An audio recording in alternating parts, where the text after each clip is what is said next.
Bismillahirrahmanirrahim. Assalamualaikum warahmatullahi wabarakatuh.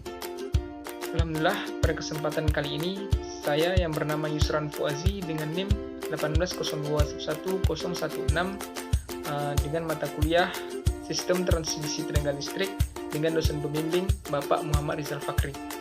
Pada kesempatan kali ini, saya akan menjelaskan mengenai materi dampak radiasi listrik tegangan tinggi. Nah, yang pertama, kita akan membahas mengenai saluran udara tegangan ekstra tinggi atau yang biasa kita sebut dengan SUTED. Merupakan media pendistribusian listrik oleh PLN berupa kabel dengan tegangan listriknya dinaikkan hingga mencapai 500 kV yang ditujukan untuk menyalurkan listrik dari pusat pembangkit listrik menuju pusat-pusat beban yang jaraknya sangat jauh. Tujuan penaikan tegangan listrik ini adalah untuk mengurangi energi listrik yang terbuang akibat diubah menjadi energi panas saat melewati kabel listrik, sehingga energi listrik bisa disalurkan secara efisien. Dan di negara-negara yang memiliki wilayah yang luas seperti USA dan Rusia digunakan tegangan yang lebih tinggi dari 500 kV dan diistilahkan dengan saluran udara tegangan ultra tinggi yang besarnya sekitar 765 kV sampai 1100 kV, di mana jenis saluran yang digunakan adalah konstruksi udara karena biaya pembuatan serta perawatannya lebih murah dan mudah. Kemudian kita akan membahas mengenai dampak SUTED terhadap kesehatan masyarakat secara umum. Nah, jadi dampak yang dirasakan adalah hipersensitivitas atau yang dikenal dengan electrical sensitivity, berupa keluhan sakit kepala, pening, dan keletihan menahun. Hasil penemuan Anies menyimpulkan bahwa ketiga gejala tersebut dapat dialami sekaligus oleh seseorang, sehingga penemuan baru ini diwacanakan sebagai TRICE Anies.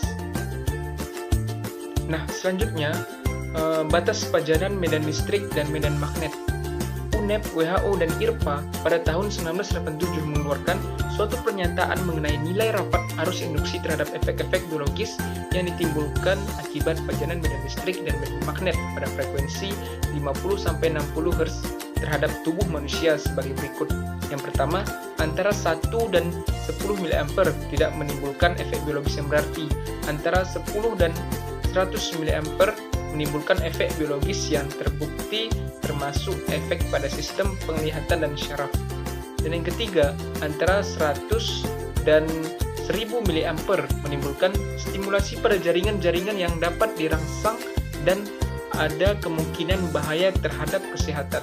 Dan yang terakhir, di atas 1000 mA dapat menimbulkan ekstrasistol dan vibrasi ventrikular dan jantung, yaitu bahaya akut terhadap kesehatan.